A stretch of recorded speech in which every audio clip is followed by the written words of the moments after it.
सो आज का टॉपिक जो हमारे पास है वो क्या है? Force on a moving charge placed in a uniform magnetic field या मैग्नेटिक फील्ड में। ठीक है, तो भैया मैं सर्वप्रथम क्या करते हैं यहाँ पर एक्सिस कंसिडर करते हैं कुछ इस प्रकार से। तो ये भी बनाऊंगा ये, ठीक है, दूसरा ये और तीसरा, ठीक है। सपोज दैट ये हमारे पास है एक्स एक्सिस, ओके, काहे गड़बड़ कर लिया है, x axis, y axis and z axis. ठीक है, ये तो पता है ना एक्सिस क्या होता है, म्यूचुअली परपेंडिकुलर होते हैं एक दूसरे पे। ठीक, तो ये पॉइंट हमारे पास वो है। अब अगर मैं बात करूं कि सर मान के चलो कि मैग्नेटिक फील्ड जो हमारे पास है, जो मैग्नेटिक फील्ड मेरे पास है वो ऐसे एक्स वाई प्लेन में चल रहा है और अलोंग वाई एक्सिस चल रहा है। कैसे चल रहा है? अलोंग वाई एक्सिस की ये डायरेक्शन है हमारे पास मैग्नेटिक फील्ड की, ऐसे आगे की तरफ। ठीक, ये दिशा किसकी है? मैग्नेटिक फील्ड की है। किसकी है? मैग्नेटिक फील्ड की है, रेड कलर से जो हमारे पास इंडिकेट हो रहा है। तो मैं इतना ज्यादा नहीं लूंगा, मैं सिर्फ एक लूंगा, मैग्नेटिक फील्ड। और दूसरा मेरे पास जो चार्ज है, हमें क्या बात करना है कि मूविंग चार्ज के ऊपर कितना मैग्नेटिक फील्ड से फोर्स लगता है जब उसको हम किसी मैग्नेटिक फील्ड में डाल दें। तो मैं मान के चलता हूँ कि मेरे पास जो मूविंग चार्ज है वो कुछ ऐसे तिरछा तिरछा आ रहा है। अरे भाई क्या हो गया? ठीक है, कुछ ऐसे ऐसा। ठीक है, this is the direction of velocity of the moving charge. ठीक है, कि मान के चलो सर ये है वेलोसिटी, क्या है? वेलोसिटी कंपोनेंट है किसका? मूविंग चार्ज का। और ये है magnetic field, this is the direction of magnetic field. तो ये एंगल कंसीडर करता हूं मैं थीटा एंगल। मैं यहाँ पर ये मान के चल रहा हूँ कि जो मूविंग चार्ज जो क्यों, let us consider a charge, let us consider a charge वगैरह वगैरह, उतना ज्यादा थ्योरी नहीं लिखूंगा मैं कि let us consider a charge क्यों। ठीक है, क्यों एक चार्ज है जो कि ऐसे आ रहा है, तिरछा तिरछा आ रहा है, यहाँ से सीधा ऐसे आ रहा है सीधा। ठीक है, और मूविंग विद द वेलोसिटी, किस वेलोसिटी से चल रहा है सर? इसका वेलोसिटी है v वेलोसिटी है, और इंक्लाइंड वेलोसिटी है किसके ऊपर? मैग्नेटिक फील्ड के साथ जो एंगल बना रहा है वेलोसिटी, वो एंगल बना रहा है theta. Be the angle, be the angle between किस किस के? Between magnetic field B vector and velocity vector. तब ये जो वेलोसिटी वेक्टर और बी वेक्टर जो हमारे पास है, तो वो हमारे पास कितना एंगल बना रहा है? थीटा एंगल बना रहा है। ठीक है, ओके। तो ये थ्री डायमेंशन में मैंने दिखा रखा है। थ्री डायमेंशन में जरूरी भी नहीं था उतना थ्री डायमेंशन में, बट चलो कोई बात नहीं, बना लिया तो बना लिया। ठीक, जबकि वेलोसिटी भी सेम उसमें चल रहा है, सेम प्लेन में चल रहा है, एक्स वाई प्लेन में चल रहा है, और मैग्नेटिक फील्ड भी एक्स वाई प्लेन में ही है। हम ये मान के चल रहे हैं कि जो मैग्नेटिक फील्ड है वो वाई एक्सिस के पैरेलल चल रहा है, और मैग्नेटिक फील्ड जो है वो किसी भी इंक्लाइंड एंगल पे चल रहा है। जैसे कि अगर एक कमरा है ना, ये आपके पास एक कमरे का फ्लोर है, ये कमरे का फ्लोर है, तो मैग्नेटिक फील्ड मान के चलो कि एक लाइन पे चल रहा है, इस लाइन पे आ गए, और जैसे सांप नाचता ना फ्लोर के ऊपर, वैसे ही कुछ नाचते नाचते या एक तीर नाचते नाचते यहाँ से ये निकल गया, तो ये आ गया मेरे पास वेलोसिटी, और ये आ गया मेरे पास मैग्नेटिक फील्ड। तो दोनों के बीच में एंगल कितना मिल गया? थीटा। तो ये वही एंगल है थीटा, किस किस के बीच में? वेलोसिटी कंपोनेंट और किसके बीच में? मैग्नेटिक फील्ड के बीच में। ठीक है, थीटा एंगल हमारे पास बन रहा है। ठीक है, अगर ऐसा है, अगर ऐसा है तो मैं क्या करता हूँ, resolve velocity into two rectangular components with respect to magnetic field. जब दो रेक्टेंगुलर कंपोनेंट्स में टूटेगा मैग्नेटिक फील्ड के, तो कितने कंपोनेंट टूटेंगे इसके? दो। एक रहेगा पैरेलल टू मैग्नेटिक फील्ड और दूसरा रहेगा परपेंडिकुलर टू मैग्नेटिक फील्ड। ठीक है, one is parallel to magnetic field and the another is perpendicular to magnetic field. तो ये वाला जो कंपोनेंट, जो पैरेलल कंपोनेंट होगा, ये हमारे पास होगा v cos theta and this will be v sin theta. यहाँ पर एक बात का ध्यान रखा जाए कि magnetic field as it is clear from the figure, as it is clear from the figure, clear from the figure, figure से पूरी तरह से हमें क्लियर हो रहा है कि v cos थीटा जो हमारे पास है वो पैरेलल है किसके, मैग्नेटिक फील्ड b के। तो भाई इसका कोई भी रोल नहीं होगा फोर्स पर, ठीक है, फोर्स पर कोई भी रोल नहीं होगा, है ना। तो भाई एंड v sin थीटा जो सीधा है 90 डिग्री है किस पर, मैग्नेटिक फील्ड पर। ये देख लो यहाँ से अगर मैं इसको v sin थीटा को पीछे की तरफ ज्वाइन करूं तो ये 90 डिग्री एंगल बना रहा है। तो जो फोर्स के लिए रिस्पॉन्सिबल होगा वो कौन होगा, v sin theta. Therefore the force on charge, therefore force on will charge q on q due to magnetic field b vector is given by तो वो f किसके बराबर होगा, f is directly proportional to हमारे पास होगा magnitude of the charge। first f is directly proportional to velocity का कौन सा कंपोनेंट, साइन कंपोनेंट, कास कंपोनेंट नहीं होगा, साइन कंपोनेंट होगा v sin थीटा। और f जो होगा, फोर्स जो होगा वो डायरेक्टली प्रोपोर्शनल होगा जितना ज्यादा मैग्नेटिक फील्ड स्ट्रेंथ होगी। इन तीनों को कंबाइन करने पे मेरे पास वेलोसिटी का जो फोर्स का एक्सप्रेशन आता है f is directly proportional to q b v sin of theta. और प्रोपोर्शनलिटी हटाने के लिए constant k q v b sin theta, ठीक है, k q v b sin theta. तो k का वैल्यू अगर हमारे पास 1 रहता है तो f हमारे पास कितना रहता है, q v vector cross b vector. क्यों, क्योंकि sir v b sin theta हमारे पास क्या है, a vector cross b vector है। तो f वेक्टर जो हमारे पास हो जाएगा वो किसके बराबर हो जाएगा, q v b, ठीक है, q v vector cross b vector के बराबर हमारे पास। This will be the force on which is the required expression, सीधा लिख सकते हैं which is the required expression for किसके लिए भैया, for force on a moving charge, force on a moving charge placed in a uniform magnetic field B, ठीक है। Okay, तो इतना ही था इसमें। ओके, अगला क्वेश्चन कौन सा है, अच्छा एक चीज और यहाँ पर स्पेशल केसेस के बारे में अगर मैं बात करूं तो स्पेशल केसेस क्या कहते हैं,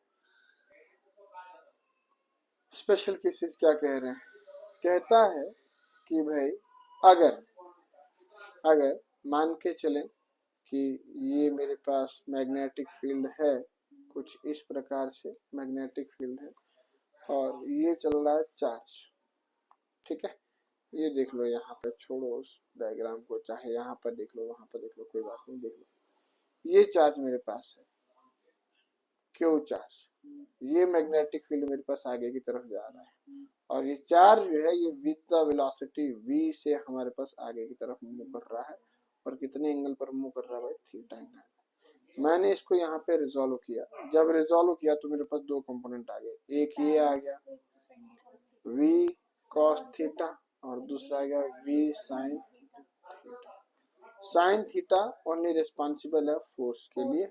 तो हम यहाँ पर ये बता रहे हैं कि if theta equals to 90 degree, theta equals to 90 degree का मतलब ये हुआ कि जो चार्ज हमारे पास है वो चार्ज सीधा सीधा ऐसे मूव कर रहा परपेंडिकुलर।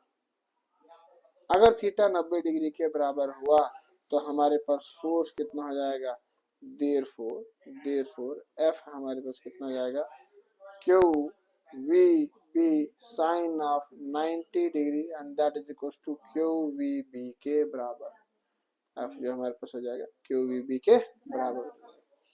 दूसरा, if theta equals to 0 degree, therefore F हमारे पास कितना जाएगा, q we B sin of 0 and sin of 0 equals to 0, so whole will become equals to 0। तो कहने का अभिप्राय ये रहा कि सर अगर हमारे पास चार्ज बिल्कुल ऐसे ही पैरेलली मूव कर रहा है, ठीक है, this is the velocity component. अगर चार्ज हमारे पास ऐसे मूव कर रहा है, ऊपर की तरफ मूव कर रहा है, तो ये अगर वेलोसिटी है तो यहाँ पर फोर्स कितना होगा, एफ हमारे पास हो जाएगा q v P which is maximum force. कितना होगा? लेकिन अगर चार्ज हमारे पास ऐसे मूव कर रहा है आगे की तरफ वेलोसिटी, तो यहाँ पर एफ कितना हो जाएगा, q v p multiply by zero and that equals to zero, मतलब देयर इज नो फोर्स। अगर पैरेलली एंटी पैरेलल चार्ज आगे की तरफ मूव कर रहे मैग्नेटिक फील्ड के साथ साथ, या opposite to the magnetic field move कर रहे, तो इस पर कोई भी फोर्स नहीं लगेगी। किसके द्वारा? मैग्नेटिक फील्ड के द्वारा। चार्ज पर फोर्स तभी लगेगी जब मैग्नेटिक फील्ड और चार्ज के बीच का जो एंगल है वो कितना होना चाहिए, 90 होना चाहिए। इंक्लाइंड चार्ज पर भी फोर्स लगेगी। इंक्लाइंड मतलब जैसे ये येलो वाला लाइन है, तो किसी एंगल सर्टेन थीटा एंगल पर है, तो उस पर भी फोर्स लगेगी, लेकिन वो डिपेंड करेगा कि साइन की वैल्यू कितनी है, साइन की वैल्यू पे डिपेंड करेगा। हाँ, अगर बिल्कुल ही पैरेलल या एंटी पैरेलल हो गया तो तब हमारे पास फोर्स कितनी रहेगी, जीरो रहेगी। आई होप कि क्लियर हुआ होगा। ठीक है, आगे बढ़े। अगला क्वेश्चन क्या है? अच्छा, direction of F, direction of force कैसे होगी? Direction of force is given by right hand rule. ठीक है, V B sine of theta, V B sine of theta. तो Fleming left hand rule direction of force जो हमारे पास है, वो फ्लेमिंग लेफ्ट हैंड रूल या right hand rule?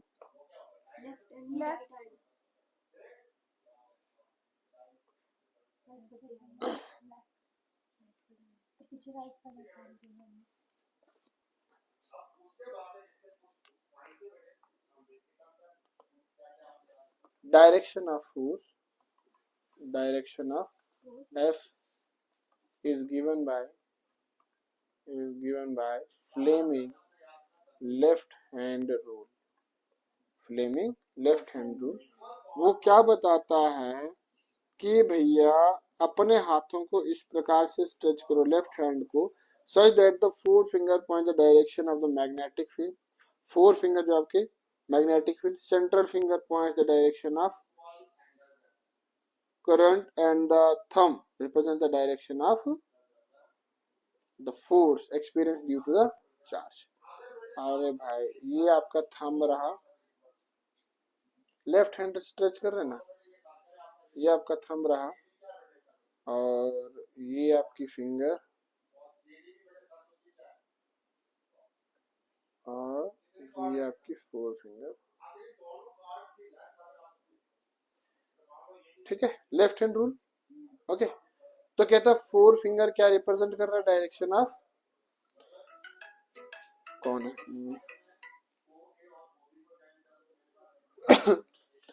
Four finger जो रिप्रेजेंट कर रही है वो डायरेक्शन ऑफ मैग्नेटिक फील्ड को रिप्रेजेंट कर रही है। फोर फिंगर कौन सी होगी, कौन सी होती है फोर फिंगर? ये अरे इंडेक्स ये होती है, फोर फिंगर ये, मिडिल फिंगर ये, और थंब ये, पता नहीं, यही होती है यार,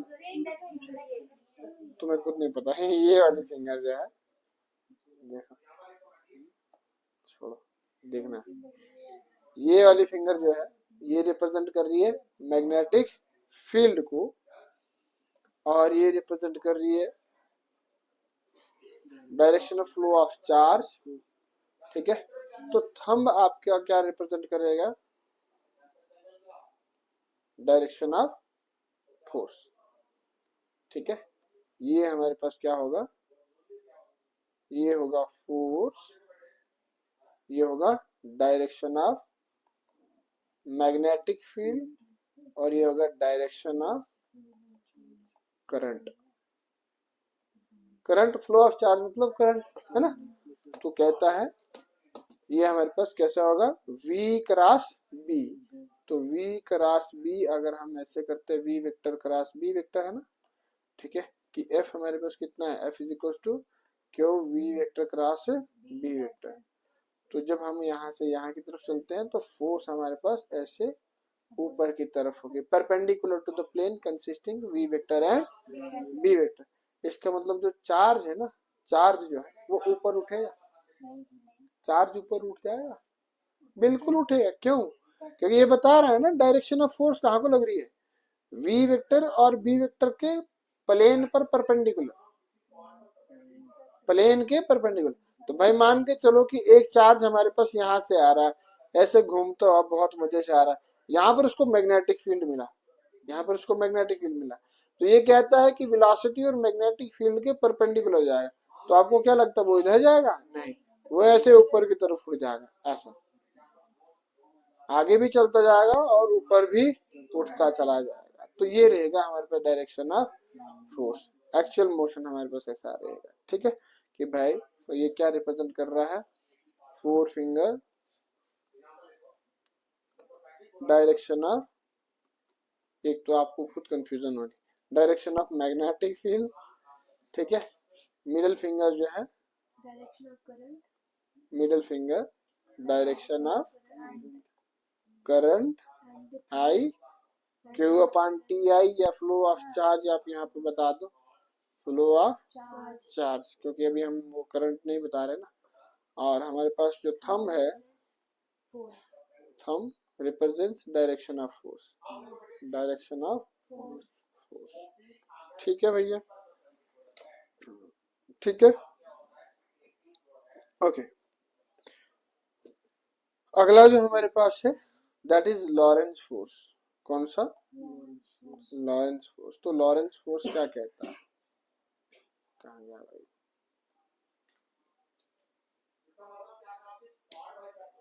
LORENTZ,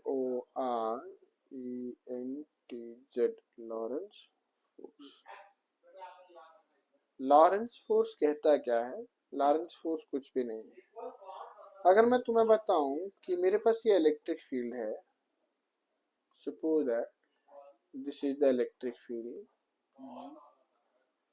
और इलेक्ट्रिक फील्ड के बीच में अगर मैं किसी चार्ज को रख देता हूँ, सपोज दैट मैं यहाँ पर कोई चार्ज रख रहा हूँ क्यू, इलेक्ट्रिक फील्ड की इंटेंसिटी है ई, क्या इस चार्ज पर फोर्स लगेगी? लगेगी। कितना लगेगा? फोर्स के क्यू1 है? मैं इलेक्ट्रिक फील्ड देख रहा हूँ, कितनी होगा? ई बटे में क्यू आएगा, ई इंटू क्यू, तुम्हारा सारी ई बटे में क्यू, तो ई इंटू क्यू, ई इंटू क्यू, क्योंकि डेफिनेशन इलेक्ट्रिक फील्ड की कितना है, एफ बटे में क्यू, तो एफ कितना हो जाएगा, ई इंटू क्यू। ठीक है, ये चीज क्लियर है। अच्छा चलो अब मैं बात करता हूँ कि सर यहाँ पर मेरे पास मैग्नेटिक फील्ड भी है, क्या है, मैग्नेटिक फील्ड है, ऐसे मैग्नेटिक फील्ड भी, ओके, मैग्नेटिक फील्ड भी है और इलेक्ट्रिक फील्ड भी है। लेकिन अब ये भी कंसीडर कर रहा हूँ कि ये जो चार्ज है ये हमारे पास मूव कर रहा है, क्या कर रहा है, moving with certain velocity, suppose that v is the velocity. तो क्या इस चार्ज पर इलेक्ट्रिक फील्ड के द्वारा फोर्स खत्म हो जाएगी? नहीं, क्योंकि चार्ज की प्रॉपर्टी तो वही है, और इलेक्ट्रिक फील्ड के साथ इंटरेक्ट कर रहा है तो फोर्स तो लगनी लगनी है। अब भाई चार्ज जो है वो मूव कर रहा है within the magnetic field, तो क्या इस पर और फोर्स भी लगेगी? Force due to magnetic field है ना, तो वो कितनी हो जाएगी? अभी निकाला, this is force due to electric field and this is force due to magnetic, तो दोनों फोर्स लगेंगी। यही कहता है लॉरेंस फोर्स, यही कहता है लॉरेंस फोर्स।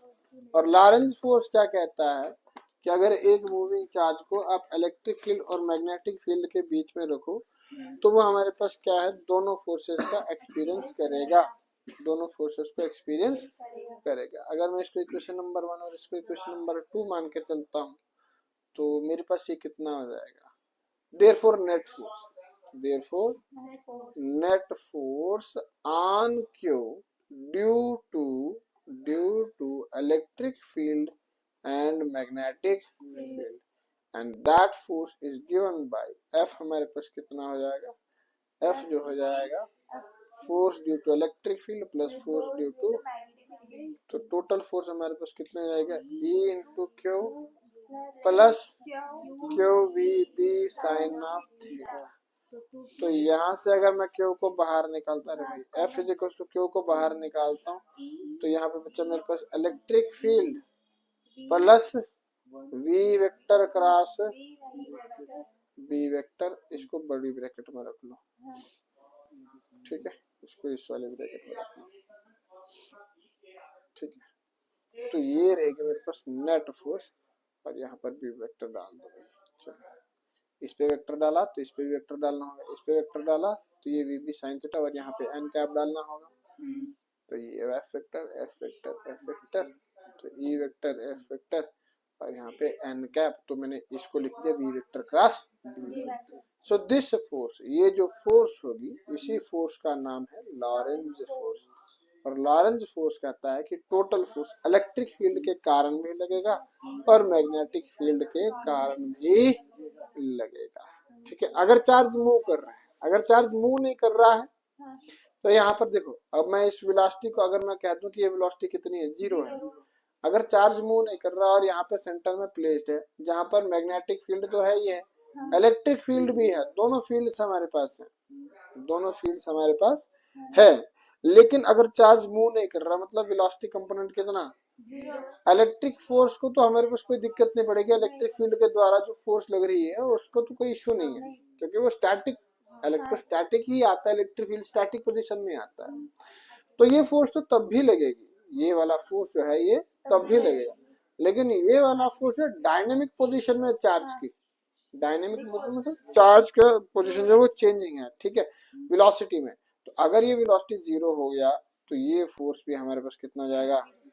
तो अगर सर चार्ज जो है, यहाँ पे क्वेश्चन उठ सकता है, एक क्वेश्चन उठ सकता है कि भाई अगर एक charge, if a charge is placed in a magnetic field, in a magnetic plus electric field, दोनों फील्ड हमारे पास है, ठीक है, and is at static position, static position। बताओ कि भैया, बताओ, find out the net force on the charge, net force on the charge.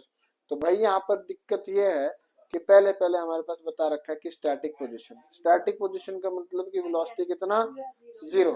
अगर वेलोसिटी 0 है तो जो टोटल फोर्स होगी लॉरेंज फोर्स, वो हमारे पास किसके बराबर हो जाएगी, F E plus 0, force due to magnetic field 0 हो जाएगी, तो हो जाएगी F is equal to E into q के बराबर, ठीक है, बस इतना फोर्स हो जाएगा।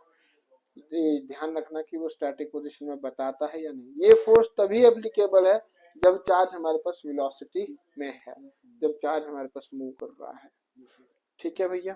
तो ये हमारे पास क्या था, लॉरेंज फोर्स था, लॉरेंज फोर्स था, ठीक है। टाइम कितना हो गया, मैग्नेटिक और इलेक्ट्रिक फील्ड दोनों की डायरेक्शन सेम थी ना सर यहाँ पे, कोई इश्यू नहीं है, मैग्नेटिक और इलेक्ट्रिक फील्ड का इलेक्ट्रिक फील्ड की डायरेक्शन में ही तो हमारे पास चार्ज की फोर्स होगी जो स्टैटिक पोजीशन में होगी, लेकिन मैग्नेटिक फील्ड यहाँ पे गड़बड़ करेगा, क्योंकि मैग्नेटिक फील्ड का फोर्स जो है वो परपेंडिकुलर लगेगा, मैग्नेटिक फील्ड का जो फोर्स है वो परपेंडिकुलर लगेगा, B vector cross B vector, तो कोई दिक्कत नहीं है अगर आप सेम डायरेक्शन भी लेते हैं या जैसी भी लेते हैं, खाली हमारे पास जो फोर्स का मतलब गड़बड़ करने वाला जो फील्ड है वो हमारे पास मैग्नेटिक फील्ड है, ठीक है।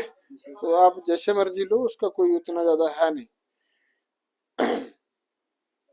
तो हमारे पास अभी थोड़ा सा टाइम है, तो हम निकाल लेते हैं, एक छोटा सा क्वेश्चन निकाल देते हैं,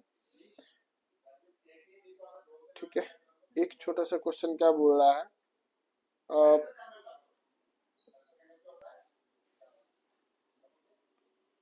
एक चार्ज पार्टिकल का मोशन कैसा रहेगा, motion of a charge particle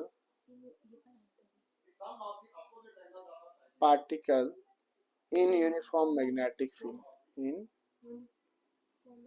uniform magnetic field। एक मैग्नेटिक फील्ड में अगर एक मैं चार्ज को रखता हूं तो उसका मोशन कैसा रहेगा, उसका मोशन कैसा रहेगा। तो भैया हमारे पास एक चार्ज पार्टिकल जब हम मैग्नेटिक फील्ड में रखते हैं तो वो घूमना शुरू हो जाता है, ठीक है, वो घूमना शुरू हो जाता है। कहता है moving charge particle does not experience any force if its motion is parallel or anti parallel to the magnetic field. हमने अभी देखा लॉरेंस फोर्स से पहले F is equal to q we B sine of theta. अगर वो magnetic field के parallel या anti parallel चल रहा, अगर वो मैग्नेटिक फील्ड के पैरेलल या एंटी पैरेलल चल रहा तो उसके ऊपर कोई भी फोर्स नहीं लगेगी, ठीक है। लेकिन अगर वो 90 डिग्री पे मूव कर रहा है तो उसके ऊपर फोर्स लगती है, उसके ऊपर फोर्स लगती है, ठीक है। When charge particle moves eight 90 degree angle तो हमारे पास क्या होगा क्या नहीं होगा वो हम देखते हैं। चलो अगर मैं इसको वैसे दिखाऊं तो थोड़ा सा गड़बड़ हो जाएगा। ऐसा मान के चलो कि ये मेरे पास मैग्नेटिक फील्ड की डायरेक्शन है। एक चीज का ध्यान रखना कि जब ऐसे क्रॉस रिप्रेजेंट किया जाए या डॉट रिप्रेजेंट किया जाए तो क्रॉस का मतलब होता है आउटवर्ड मैग्नेटिक फील्ड और इसका मतलब होता है इनवर्ड। सीधा आउटवर्ड मतलब स्क्रीन से सीधा आपकी तरफ आ रहा है, क्रॉस जब भी मतलब स्क्रीन से आपकी तरफ, और डॉट मतलब स्क्रीन से सीधा अंदर की तरफ जा रहा है। तो मैं सीधा आपकी तरफ बता रहा हूँ, ये ऐसा ऐसा ऐसा ऐसा, ठीक है। ये हमारे पास डायरेक्शन ऑफ मैग्नेटिक फील्ड है। और डायरेक्शन ऑफ मैग्नेटिक फील्ड कैसा है, जैसे आप स्क्रीन को देख रहे हैं तो सीधा आपकी तरफ ये मैग्नेटिक फील्ड आ रहा है, सीधा मैग्नेटिक फील्ड आपकी तरफ आ रहा है। अब देखो भैया, अगर मैं एक चार्ज को इसके अंदर मूव करवाता हूँ, अभी क्या है कि अगर चार्ज ऐसा सीधा आपकी तरफ आएगा या सीधा अंदर इसकी तरफ जाएगा तो तब इसके ऊपर फोर्स कितना रहेगा, F will become is equals to 0। क्यों, जब आपकी तरफ आएगा तो वो होगा पैरेलल, और जब सीधा अंदर की तरफ जाएगा तो वो होगा एंटी पैरेलल। क्या होगा, एंटी पैरेलल। तो पैरेलल या एंटी पैरेलल में F किसके बराबर है, q we B sine of theta. तो थीटा हमारे पास पैरेलल में थीटा कितना हो जाएगा 0 डिग्री, और एंटी पैरेलल में थीटा कितना हो जाएगा 180 डिग्री। तो साइन ऑफ 0 डिग्री या 180 डिग्री हमारे पास Q we B sine of 0 degree, तो साइन ऑफ 0 होता है 0, तो ये टोटल कितना हो जाएगा 0 हो जाएगा। और एंटी पैरेलल जब हो जाएगा तो q we B sine of 180 degree, तो साइन ऑफ 180 डिग्री फिर से 0, तो ये हो जाएगा 0, ठीक है। तो दोनों केसेस में जब आपकी तरफ ऐसा सीधा आपकी तरफ आ रहा है या अंदर की तरफ जा रहा है तो दोनों केसेस में हमारे पास फोर्स कितनी रहेगी 0 रहेगी, दोनों केसेस में फोर्स कितनी 0 रहेगी, ठीक है। लेकिन एक केस है जब हमारे पास इस पर फोर्स 0 नहीं होगी, विच मीन्स दैट अगर मैं चार्ज को 90 डिग्री पे मूव करवाऊं, परपेंडिकुलरली मूव करवाऊं, तो हमारे पास फोर्स कितनी होगी, ठीक है। तो भाई मान के चले ये मेरे पास चार्ज है, ये मेरे पास चार्ज है। अब अगर फील्ड आपकी तरफ आ रहा है और मैं वेलोसिटी इस तरफ लगा रहा हूँ, 90 डिग्री पे लगा रहा हूँ ऐसा, ठीक है। दिस इज वेलोसिटी और फील्ड आपकी तरफ, बताओ फोर्स कहाँ पे लगेगी, ऊपर की तरफ, है ना, ऐसे। तो स्ट्रेच करो लेफ्ट हैंड को, ठीक है। ये हमारे पास क्या है, डायरेक्शन ऑफ करंट मतलब वेलोसिटी, ठीक है। ये हमारे पास क्या है, मैग्नेटिक फील्ड। चार्ज यहाँ पे नीचे बैठेगा, एक सेकंड में इसका उल्टा कर देता हूँ दिशा, ठीक है। ये इस तरफ दिशा कर देता हूँ, ये दिशा ऐसे कर देता हूँ। ये वेलोसिटी, मैग्नेटिक फील्ड बाहर की तरफ ऐसे आपकी तरफ, ये रिया की तरफ वेलोसिटी जा रही है, मैग्नेटिक फील्ड मेरी तरफ आ रहा है, तो फोर्स ऊपर की तरफ। तो यहाँ पर जो फोर्स लगेगा इस चार्ज पे, ये फोर्स लगेगा ऊपर की तरफ। अब दोनों देखो, ये आगे की तरफ जा रहा है, ये ऊपर की तरफ जा रहा है, तो रिजल्टेंट कहाँ जाएगा, नहीं, रिजल्टेंट ऑफ द वेलोसिटी पढ़े हैं ना वेक्टर्स 11th में, बीच में जाता है। गुलेल है सर, एक गुलेल का इधर खींच रहे एक इधर खींच रहे, तो पत्थर कहाँ जाएगा, बीच में से ही जाएगा, ठीक है, वही है। तो ये पार्टिकल यहाँ की तरफ जाएगा, रिजल्ट। यहाँ पर आकर फिर से वही किस्सा है, ये रहेगा वेलोसिटी, ये रहेगा फाइनल वेलोसिटी इसका। अच्छा, मैग्नेटिक फील्ड हमारे पास फिर से कहाँ की तरफ आ रहा है, फिर से डायरेक्शन तो वही है, फोर्स कहाँ पे लगेगा, फोर्स कहाँ पे लगेगा, परपेंडिकुलर, परपेंडिकुलर लगेगा। तो इस पर जो फोर्स होगा वो ऐसे लगेगा, ये होगा फोर्स और ये वेलोसिटी कंपोनेंट। तो रिजल्टेंट कहाँ जाएगा, फिर से बीच में, इधर ही जाएगा। हाँ, अब इस पॉइंट पर आकर चार्ज इधर जाना चाहता है, लेकिन फील्ड फिर से बाहर की तरफ है, हाँ, तो ये रहा इसका वेलोसिटी कंपोनेंट। हाँ, फिर यहाँ पर फोर्स, ऊपर की मैग्नेटिक फील्ड आगे, तो फोर्स फिर से परपेंडिकुलर, तो रिजल्टेंट कहाँ पे, चार्ज हमारे ऊपर जाएगा। बीच में, ऐसा। हाँ, ठीक है, अब हमारे पास यहाँ पे आके फिर से चार्ज हमारे पास कहाँ जा रहा है, इधर इसका वेलोसिटी जा रहा है, फील्ड फिर से आपकी तरफ है, हाँ, तो फोर्स कहाँ की तरफ लगेगा, 90 डिग्री। ठीक है, तो ये हमारे पास क्या होगा, रिजल्टेंट, ऐसा। डायरेक्शन चेंज हो जाएगी। ठीक है, हर पॉइंट पे आके इसकी डायरेक्शन चेंज हो रही है। This is the velocity component. Magnetic field आपकी तरफ, फोर्स नीचे की तरफ, और ये रहेगा इसका रिजल्टेंट वेलोसिटी। और इस पॉइंट पे आके फिर से वही, इस पॉइंट पे आके रिजल्टेंट वेलोसिटी आगे की तरफ, फोर्स ऊपर की तरफ परपेंडिकुलर, और हमारे पास रिजल्टेंट वेलोसिटी। बीच में से। तो ऐसे करते करते ये पार्टिकल एक गोल आकार लेगा, सर्कुलर पाथ लेगा। तो जब भी कोई चार्ज पार्टिकल किसी इलेक्ट्रिक फील्ड में 90 डिग्री एंगल पर एंटर करता है, तो वो गोल घूमना शुरू हो जाता है। क्या हो जाता है, गोल घूमना शुरू हो जाता है। तो यहाँ पर जो हमारे पास F हो जाएगी, वो हो जाएगी q we B sine of 90 degree, क्योंकि मैं 90 डिग्री पे इसको मूव करवा रहा था। तो ये हो जाएगा F is equal to q we B के बराबर। अब ये फोर्स जो है, अब मैं बात करूं कि सर ये कितने एंगल पर इसको घुमाएगा, तो मान के चलो कि ये जो सर्कुलर ट्रैक बन रहा है, इसका रेडियस हमारे पास ये है, यहाँ से लेकर यहाँ तक इसका सर्कुलर ट्रैक है। और इस सर्कुलर ट्रैक का जो रेडियस बन रहा है, उसको दैट हमारे पास आर, कितना, आर। तो चार्ज किस में घूम रहा है, सर्कुलर ट्रैक में। मान के चलो कि सर्कुलर ट्रैक पे इसकी जो वेलोसिटी है वो v है, तो फोर्स कितनी आ जाएगी, therefore centripetal force F is equal to भूकंप, F is equal to m square बटे में r, m स्क्वायर बटे में लास्ट टाइम किया है 11th में हमने। What is m, m is the mass of the charge particle, है ना, mass of the charge particle. r जो होगा इस सर्कुलर ट्रैक का रेडियस होगा, और v जो होगा हमारे पास वेलोसिटी होगी। तो इन दोनों को अगर मैं कंपेयर करूं, क्योंकि यही फोर्स रिस्पॉन्सिबल होगी किसके लिए, सर्कुलर मोशन के लिए, तो देयरफॉर मैं कह सकता हूं, देयरफॉर एम वी स्क्वायर बटे में r is equal to q we B, किसके बराबर, क्यू वी बी।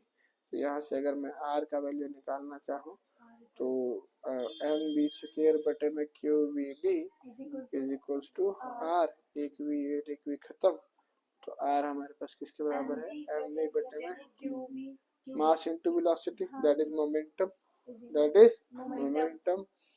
तो और दूसरा हमारे पास क्या है, क्यू और मैग्नेटिक फील्ड है। तो यहाँ से हम ये कंक्लूड करते हैं कि जो आर हमारे पास है, आर जो हमारे पास, देखो ना हमारे पास एम चेंज होगा, क्योंकि law of conservation of mass कहता है कि हमारे पास मास हमारे पास कभी भी चेंज नहीं होता है एक चार्ज पार्टिकल का, ना चार्ज हमारे पास चेंज होगा।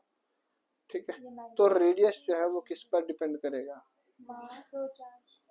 Radius is directly proportional to velocity, radius is directly proportional to mass. अगर पार्टिकल छोटा है तो हमारे पास छोटा सा रेडियस तय करेगा, ठीक है, छोटा सा सर्कल पकड़ेगा। अगर रेडियस बड़ा है तो बड़ा सा रेडियस, मास बड़ा है तो बड़ा सा ऑर्बिट वो पकड़ेगा, है ना। उसके बाद r is inversely proportional to q, ज्यादा अमाउंट ऑफ चार्ज तो कम रेडियस होगा, और अगर कम अमाउंट ऑफ चार्ज तो ज्यादा रेडियस। तो r is inversely proportional to magnetic, अगर मैग्नेटिक फील्ड स्ट्रांग हुआ तो रेडियस कम पकड़ेगा, मतलब बहुत छोटा सर्कल होगा, और अगर मैग्नेटिक फील्ड वीक हुआ तो बहुत बड़ा फील्ड होगा, मतलब बहुत बड़ा सर्कल पकड़ेगा। ठीक है, ओके। अच्छा, अगर आपको बताए कि टाइम पीरियड कितना हो, सर टाइम पीरियड निकालने के लिए, टाइम तो नहीं हुआ, टाइम कितना हुआ, चलो ठीक, कोई बात नहीं, थोड़ा सा निकाल देते हैं। टाइम पीरियड बताओ कि सर टाइम पीरियड एक सर्कुलर रोटेशन लेने के लिए कितना टाइम पीरियड लेगा। देखो भाई, टाइम पीरियड की अगर हम बात करें तो टाइम पीरियड एक सर्कुलर रोटेशन लेने के लिए इसने अगर r रेडियस है तो डिस्टेंस कितना हुआ 2 पाई r circumference of the circle. ठीक है, वेलोसिटी आप यहाँ से निकाल सकते हैं। हमारे पास r किसके बराबर आया एम वी बटे में क्यू इंटू बी, तो v हमारे पास कितना हो जाएगा क्यू बी आर बटे में m. This will be velocity. तो टाइम पीरियड निकालना तो velocity is equal to distance बटे में टाइम, तो time is equal to distance बटे में, तो डिस्टेंस हमारे पास कितना 2 पाई आर बटे में वेलोसिटी हमारे पास कितनी आई है क्यू बी आर बटे में एम। इसके नीचे कुछ नहीं है तो 1 है, तो ये कितना हो जाएगा 2 पाई आर बटे में 1 मल्टीप्लाई बाई एम बटे में क्यू बी आर आर खत्म, तो यार 2 पाई एम बटे में क्यू इंटू बी, 2 पाई एम बटे में क्यू इंटू बी, ये होगा हमारे पास टाइम पीरियड। और एक चीज का ध्यान रखना कि टाइम पीरियड हमारे पास डिपेंड करता है मास ऑफ द बॉडी पर, कि जो हमारे पास सर्कुलर ट्रैक में जो बॉडी घूम रही है उसका मास कितना है। तो अगर हम फ्रीक्वेंसी की बात करें म्यू, तो फ्रीक्वेंसी किसके बराबर होता है 1/t, तो विच इम्प्लाइज फ्रीक्वेंसी किसकी कितनी हो जाएगी इसकी क्यू बी बटे में 2 पाई इंटू, ये वैल्यूज याद रखना है, इन वैल्यूज के ऊपर न्यूमेरिकल्स निकलते हैं बहुत, मतलब बहुत सारे न्यूमेरिकल्स निकलते हैं जेईई मेंस वगैरह में ऐसे। ठीक है, नीट वगैरह के एग्जाम में ऐसे बहुत सारे न्यूमेरिकल्स देते हैं। ठीक है भैया, तो ये हमारे पास यहाँ तक other than theta is equal to 0 0 0 this 90 degree 2 pi sin theta 2 pi ठीक है।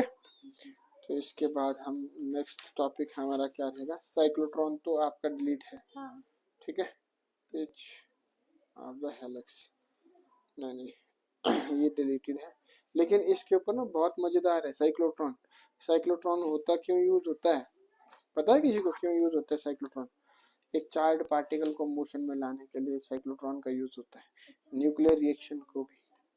ठीक है, अगला हमारा जो इम्पोर्टेंट टॉपिक होने वाला है that is force on a current carrying conductor placed in a magnetic field, कितना फोर्स लगता है। ठीक है, हाँ, force on a current carrying conductor placed in a magnetic field. ठीक है, चलो आप